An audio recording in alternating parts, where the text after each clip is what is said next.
guys? Welcome to another episode of TechStories. And today on the show, I have with me the very famous Mary Agbo, a professional product designer based in Lagos, Nigeria. I've been waiting on this one, guys, and I'm finally glad that it's happening. Welcome to the show, Mary. How you doing? Hi, Charles. I'm fine. I'm fine. How you doing? I'm doing good. I'm doing good myself. How's your weekend going so far? Yeah, it's just like the normal weekend. Okay. Everything fine so far. Okay. Okay.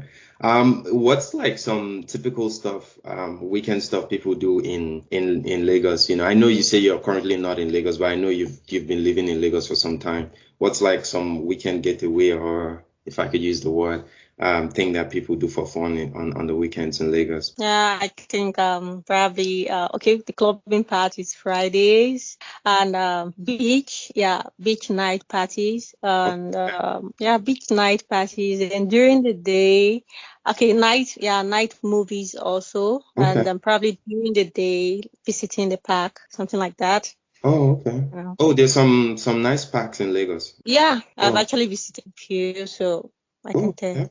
Okay. Okay. No, because I was watching a little documentary a while back, and Lagos has a lot of nice amenities like outdoor stuff, but they don't really concentrate on the parks. But there are other states in the south, like maybe like for example Akwa Ibom, where it has a lot of big parks and stuff like that. But yeah, that's nice to know. Wow, that's and a lot of interesting stuff to do there. Yeah, it's not something that big or but it's kind of say nice and serene. So Hmm. I stay apart and it's kind of interesting, like the Lekki Conservative and Hmm. we have the Lufaki. But they're just not nothing big much about them, like the Akwa Ibom you're talking about. Mm-hmm. Mm-hmm. Have you been to Akwa Ibom? Do you know of the parks I'm talking about in Akwa Ibom or no? I'm probably thinking of there's this popular one, what do they call it again? In Like Akwa Ibom? one of my friends. Yeah, in Akwa Ibom, but I really can't Maybe remember I the think it's probably something Ibom something. I don't remember the name myself. But Ibom Plaza or something like that. name. So, but anyways, this show is not about Akwa Ibom or Lagos. It was just an interesting to know. I always love to know about things, about places. I'm a geography buff myself, so. But yeah, well, I think that's a good segue into, getting to know you a little bit. So, like for those who don't know, can you tell us a little bit about yourself, like maybe where you studied for university or what you currently do? I mean, yeah, we say you're a product designer, or maybe things about like your hobby or any other thing you would like to share with people that you like people to know about you. Yeah, just a brief stuff. Yep. Okay. So hi guys, my name is Mary Agbo, and like Charles introduced me earlier, and actually I'm a final year student of the National Open University, and I'm studying computer science, and I'm also a product designer at Cello. So yeah, I know before you're going to ask me how I actually combine both, my work is 100% remote Okay. while my school is actually structured in a way that you can actually work in school. Okay. So basically that's just me. Okay. Interesting. So before you got into this part of product designing, I mean, did you have any formal degree or, formal education about product designing, or that's something you learned on your own and then the schooling you're doing now is just an extra thing, or like how does that work? What's the Okay, so initially I started off with my ND program, same computer science, and after which I had this break. I didn't further my schooling, and that was when I started my whole journey in tech. Okay, so Okay. basically the whole UI UX, which I am currently working as a product designer, the Hmm. whole UI UX journey was more like a self-learned journey, not Okay. does not have anything to do with my schooling. Okay. Okay, this schooling is just something I thought was necessary, and that was I had to push through. Okay, okay. All right. So self-learned and the school is just an extra thing that you felt it was necessary and that's why you're doing it, but for the most part, you're self-taught. Yes. Okay. Yes, I am. That's wow, that's interesting right there. I think a lot of people might be keen on knowing how that journey goes for you, especially, I know in places like Nigeria and maybe sometimes Africa for the most part, like it's always a push on, going to school to get it done, going to school to get that degree and, continue that path like that. But it's very rarely do you hear stories of self-taught people, on the continent and stuff, that's more prevalent here in this part of the world, but over there, it's not the case.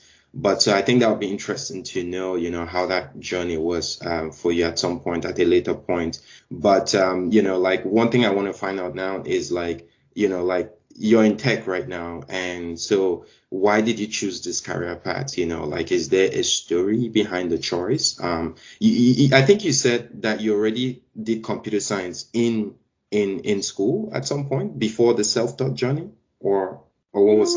Yeah.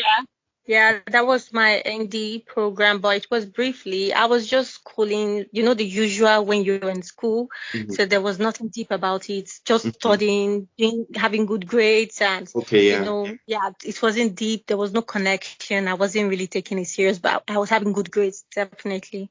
So Okay. that was just basically it. So it was after that phase of Hmm. my life, and since I'm usually surrounded, I always have my guys around, and they're all tech people, Hmm.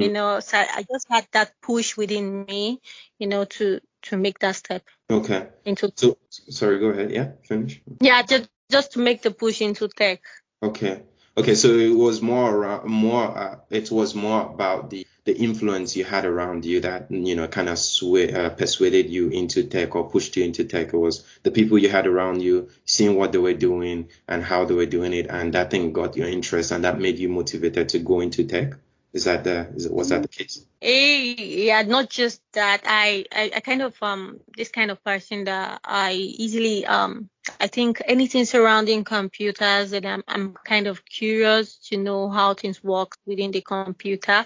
So Hmm. it was way kind of easier to fit among them. So it is a different thing that you have tech bros around you, Hmm. and there's a different thing that you can really, flow with them. It was not an easy journey anyway. Hmm. So let me not make it sound like it was easy. It was not at whatever point, it was never easy. Okay. So, but Uh, yeah, what, but what, um, that's yeah, okay. sorry, go ahead. No, go ahead. Finish. Sorry. Okay. But I keep getting that push within me, and Mhm. thank God for people around me. Like, you can do this. I keep hearing this. You can do this. Don't limit yourself. You can do this, that Wow. push. Wow, so I think that story right there, I think it's a teaching moment for a lot of people who will be listening to this that, like it's important to surround yourself with the right people. I think that's this is a case study right here, where you have people that are constantly telling you that you can do it, giving you the A word, you can do it, you can do this, you got this. And that kept you going. Even if that just kept motivating you, kept you going, and today you're seeing the fruit of your labor. Wow, that's very, very impressive to hear. And so I think I guess to really summarize that an answer to that question, I think maybe it was more of the surrounding you had, having people that were into tech around you, and also your love for computers, because that's what I'm hearing. So you had that love for computers, figuring how computers work and stuff like that. Yeah, was would that be a fair summary of why you got into tech? Yeah, sure. Sure. Yeah. It O- is.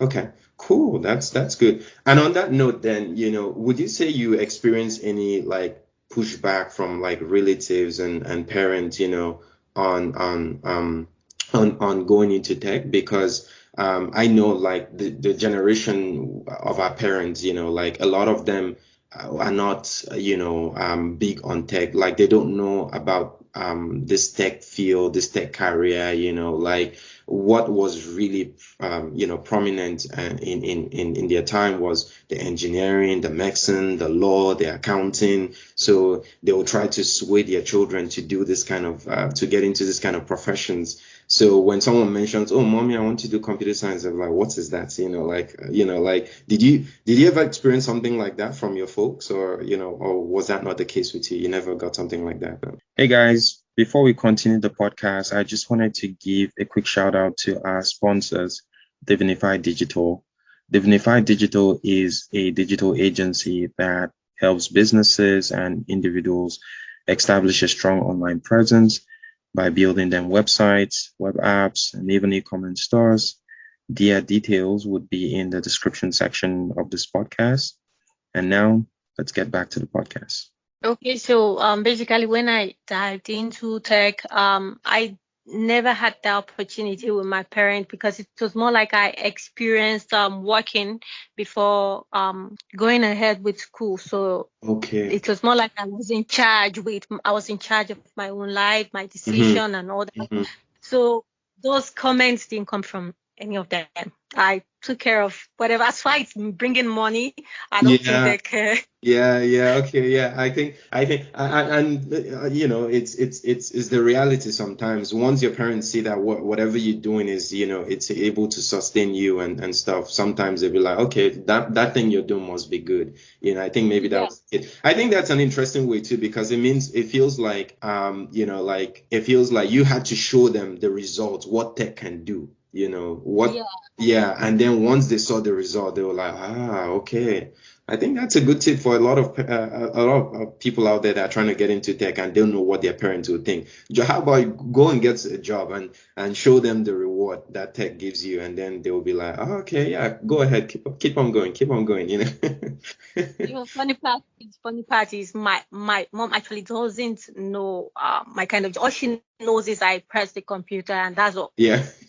Yeah, that's sometimes that's all they need to know, and sometimes that's all they know. As long as you're doing it right and you're not doing anything illegal, they're good. Yeah, sure. Yeah, yeah.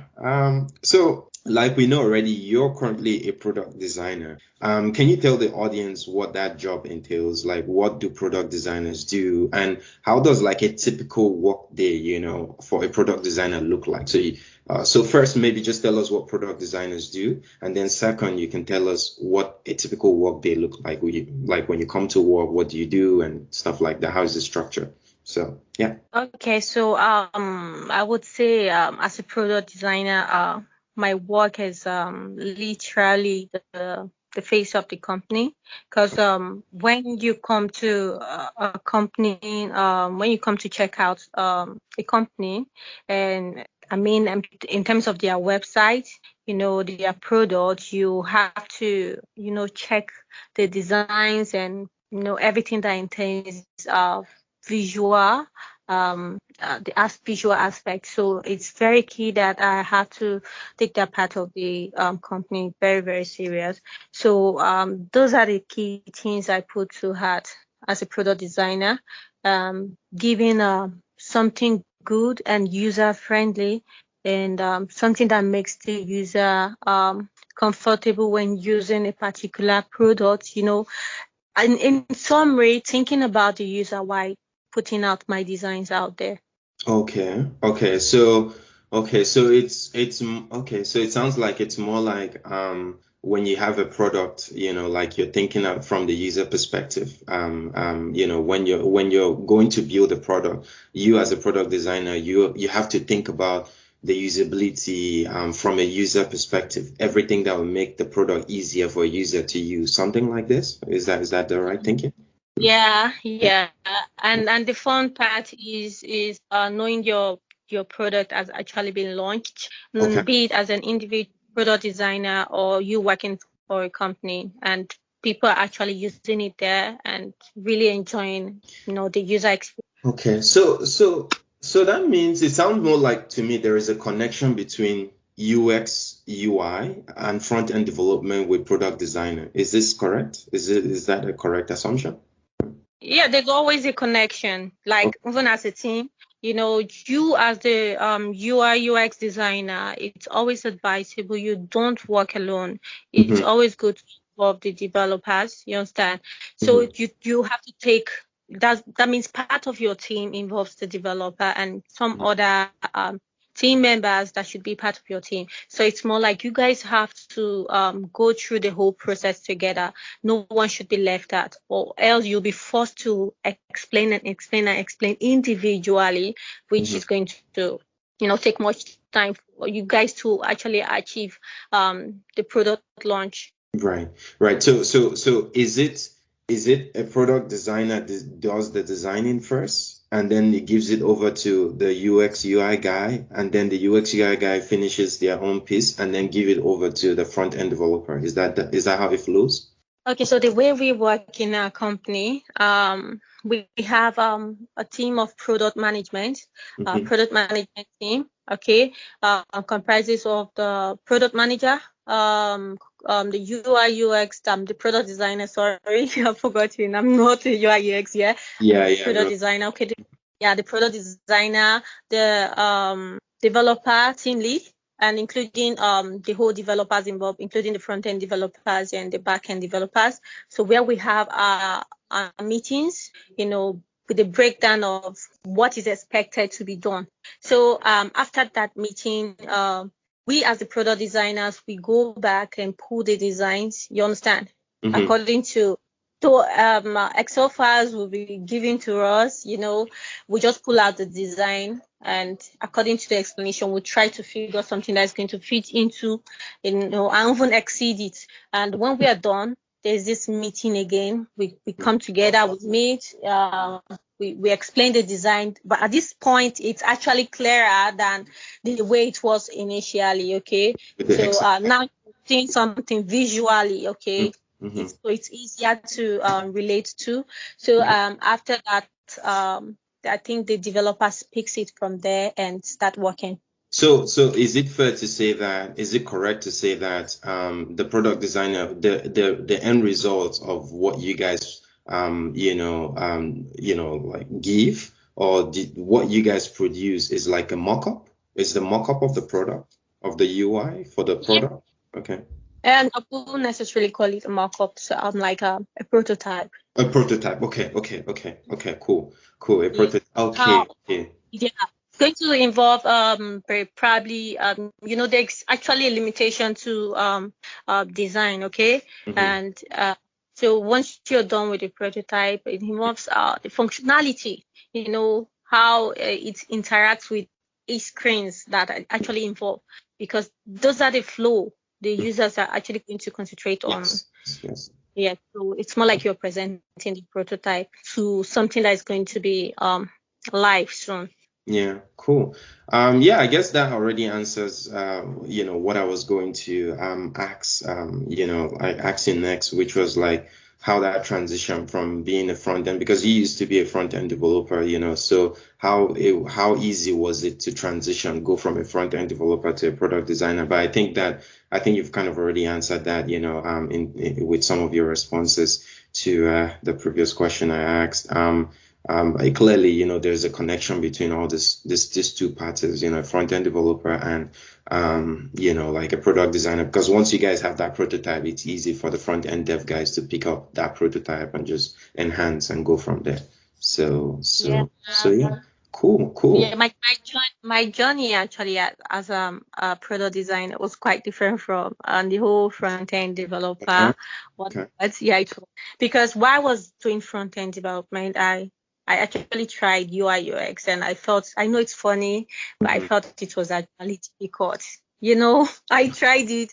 When my friend, I was curious. I saw my friend, do I'm like, man, I love this. I really want this. I want to check this out. Mhm. And my first try was just a form to submit, and it was not actually an easy experience. And Mm. I had to abandon it. I was like, no, this thing is not for me.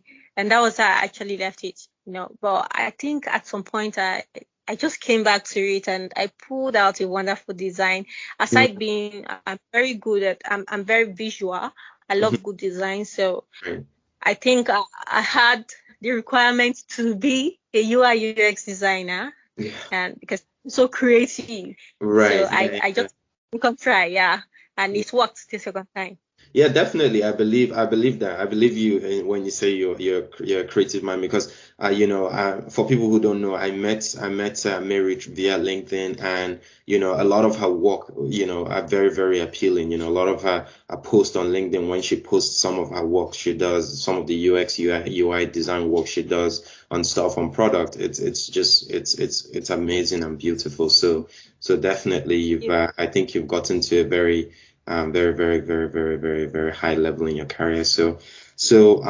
Yeah, and I'm always curious as to how like the tech scenes of certain parts in Nigeria or even in Africa at large, is. So I know that you're based in Lagos. How's the tech scene in Lagos? Like from a job market perspective, like how easy or difficult is it for a developer to find a job as a fresh graduate that just finishes computer science?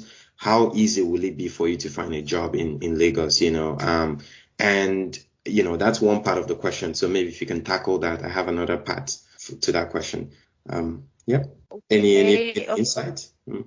okay. I would say actually, Lagos is actually a crazy place, Ooh. Honestly. Yeah, Lagos.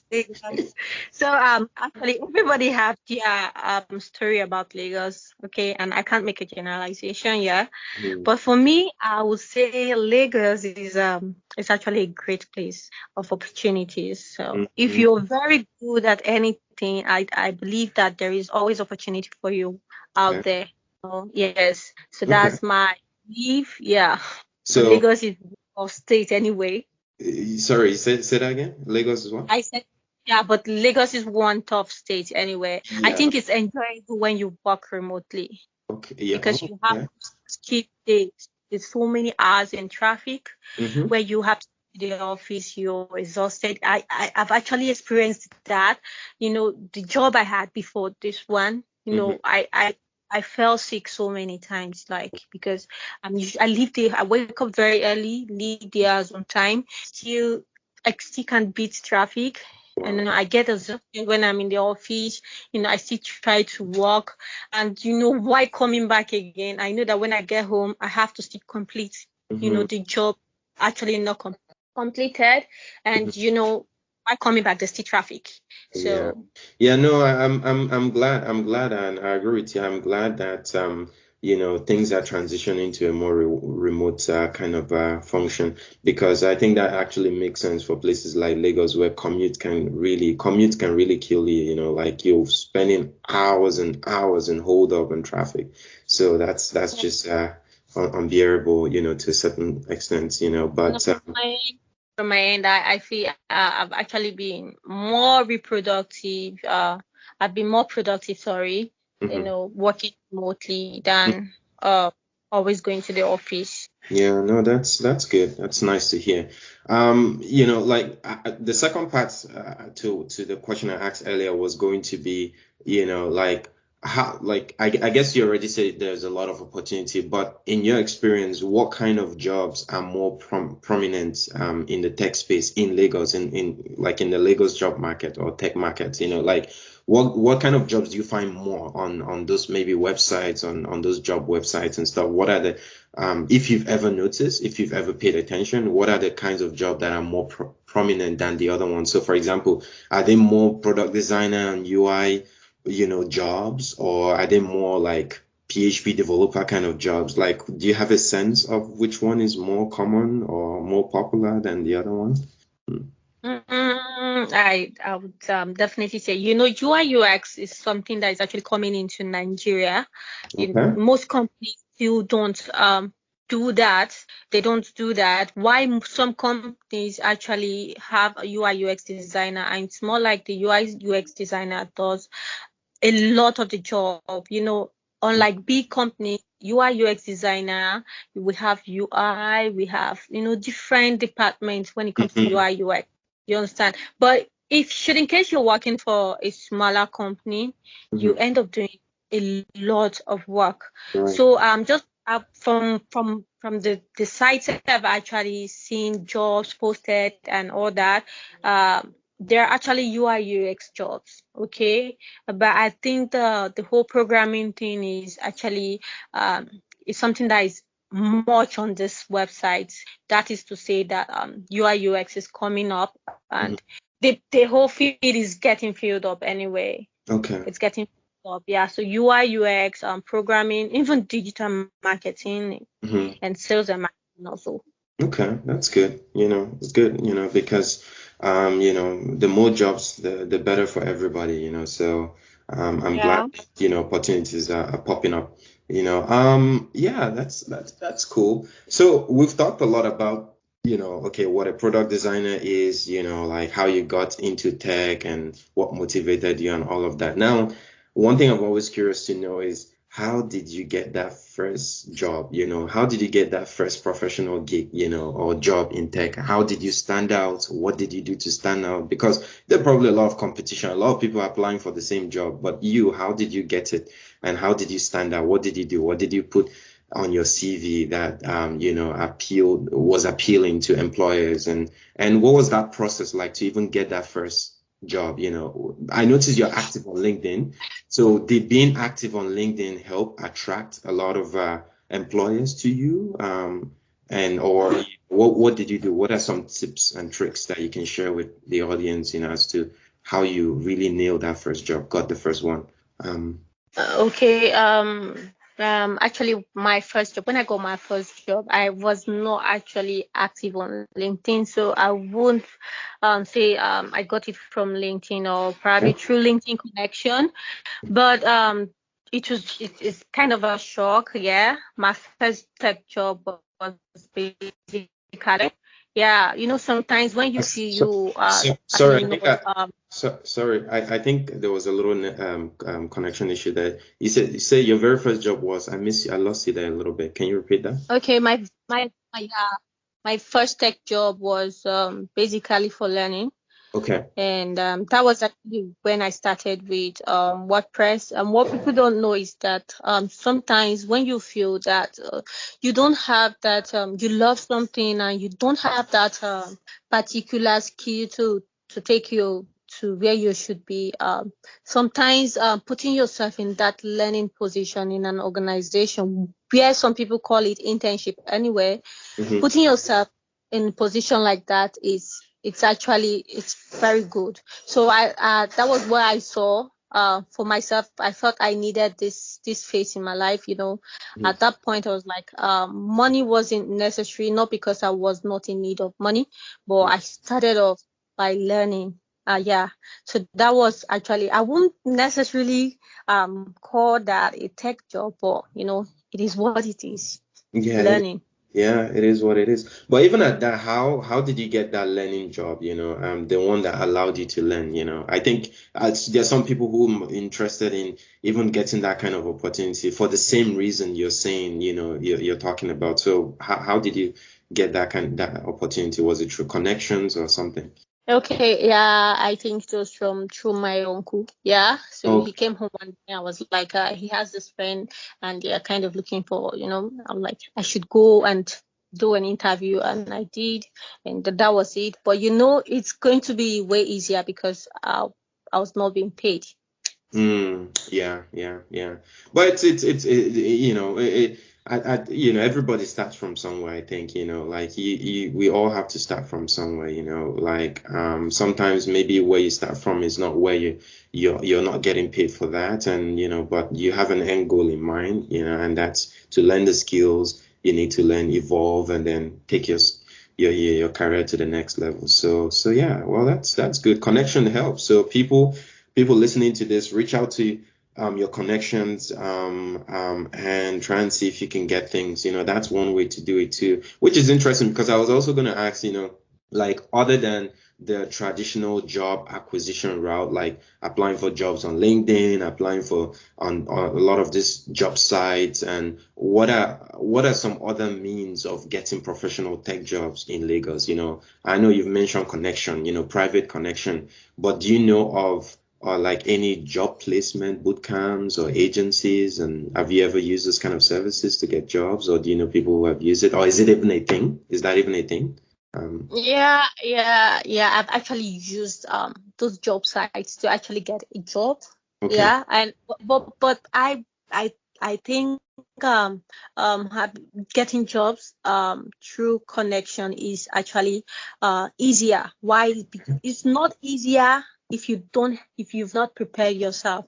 Before something is going to get to you, before something is going to get to you, you should prepare yourself and set yourself for it. So when it comes, it's going to definitely make you prepared. So it's a different thing you being connected to getting the job, and it's a different thing that you actually prepared to handle the job. But from my experience, I believe that connection works very well, because while I've actually searched for sites to get jobs, which actually works, I think most of my jobs that I've actually gotten were all from connection. Okay, that's beautiful. I like what you said about being prepared for opportunities, always being prepared. I think there's a quote that says, like success is when opportunity meets preparation. So, once you're always prepared and there's an opportunity, you're successful. So I like what you just said there. That's interesting. Okay, that's good to know. That's good to know. Mary, one other thing that I found fascinating about your profile, and I found fascinating about, you was, I noticed that, especially when I started following you earlier on LinkedIn, I noticed that you used to, post a lot of motivational stuff, targeted towards junior developer. I don't know if you remember all those posts you used to post, but and I was curious because I've never really seen a lot of people do that on my LinkedIn feed and stuff like that. So I was just curious, why are you passionate about motivating aspiring, tech enthusiasts or people that are just trying to get into tech, and like what's the like what's the reason behind the passion, if I could say it that way. Because I think you genuinely do have that passion. I see it from those posts. Okay, so I would say that a lot of sources out there, people really don't talk much about the background work, the whole hard work put into the perfect picture we're actually all seeing. Mhm, But I think people need to tell more of that story, to encourage people who have actually fallen several times. You understand? mhm, So during my journey, being a front-end developer, I was actually going through a very tough time. You understand? Even though my people I was around with thought I was catching up very fast, but it was tough. So I felt there were people like me out there who needed to know that they are actually not in this alone. We are all in this together. mhm. There's this tough phase you have to go through, before you become that badass that everybody sees you are. You Oh. understand? Yeah. So that was kind of what led to that was actually what led to me addressing the junior developers, Mhm. just it's more like I'm comforting them Right. that I'm also going through what you're going through. Mhm. I feel your pain, and stuff like that. So Right. basically that's just it. I was just sharing my journey with them. Also, I actually didn't know that people were actually going through the same thing. All I was doing was sharing my journey, and it connected. Well, that's beautiful. I'm glad that you think of it like that, and I'm glad that and that's why I brought you on, because this is one platform you can use to actually do that as well. Tech Stories is one of the places for that, to share those journey, share those experiences, so that when people listen to this, they know that they are not alone in their struggle in this tech thing. Yeah, and so what's your one, like product designing pro tip you would recommend to a new product designer? For example, like let's say you can say, oh, always make sure you draw a mock-up, things like this. What's that one pro tip, that you always want to recommend to new product designers? What's that one? Okay, like I always tell my student, you don't have to pressurize yourself too much. We all start away, like me too, I ran away. So all you just have to do is, give yourself that time. Give yourself that time. People will believe in you as much as you believe in yourself. Mm, So if believe in yourself. I believe you can go far. So all you just have to do is learn, practice, learn, practice, learn, practice. Don't learn. The practice is very important. So as you learn, you should practice. As you learn, you practice. So that's just it. All right. And on that note, is there any advice you would like to give to aspiring product designers or UX, UI developers? Any advice, you would like to share with them, maybe from your experiences, and stuff? Okay. Yes. I do have. Basically, what I would like to say is that you should always know that you are the face of your company, not just your company, yourself, your family, your community, wherever you are.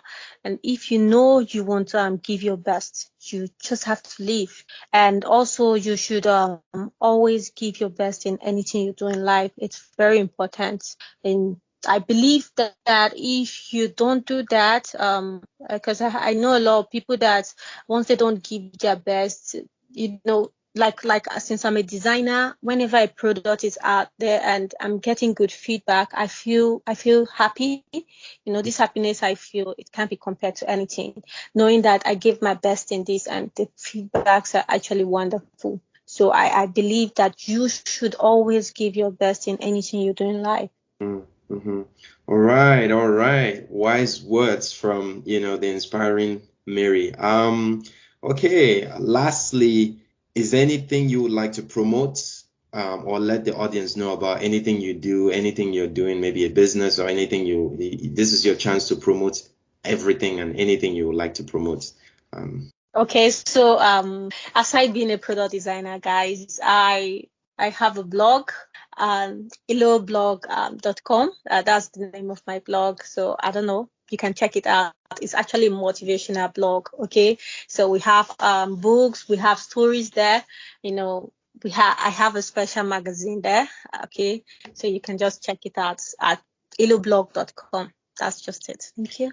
All right. I would definitely put a link to that blog on this podcast episode, for people to check it out. Well, on that note, thanks guys for tuning into this episode of Tech Stories. Don't forget to like this video and subscribe to our YouTube channel. Until next time, I remain your host. Bye, Mary, and thank you so much for coming on the show. I appreciate it. It's my pleasure. Thanks, Charles. Bye. Bye.